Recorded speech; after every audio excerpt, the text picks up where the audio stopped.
Hi. Hey.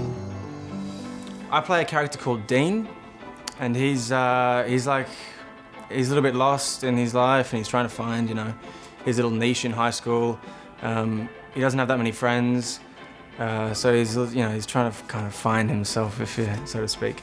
And his journey on the island is, I think, more about finding out who he really is, opposed to the whole, getting saved and falling in love and all that kind of stuff. And when he gets brought back to the mainland, in a sense he's changed, and all the questions that he was asking himself possibly before the journey are now answered. 2 students here at Walt Whitman High School went missing off the coast of Trinidad after the boat they were on got caught up in a tropical storm. Hope of finding the pair alive has faded.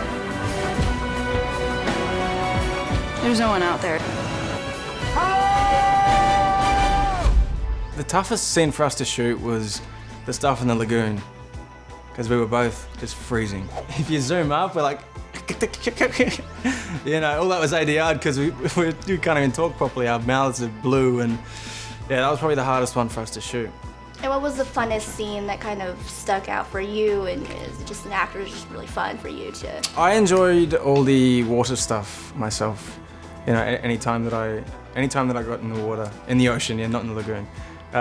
Anytime that swimming with the turtles or frolicking in the beach, they were the fun. Might go for a swim? You're a little bit weird, you know that, right?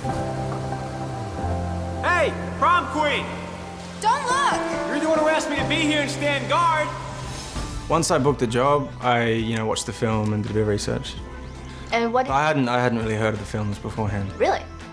No, it was shot like 100 years ago. Like you were saying before, like kids these days are watching Gossip Girl and Vampire Diaries, not watching Blue Lagoon. I mean, I watched the main one with Brooke Shields and Chris, and the remake I watched parts of. I couldn't bring myself to watch the whole thing, unfortunately. Our film was so different. There's nothing. The only similar part of the films is the title Blue Lagoon, and it's about these kids surviving in the jungle. But our film had like a much more modern storyline, and pretty much half the film was shot in LA to show the comparison between, the jungle and the city, and yeah, so it was a lot different. It's different.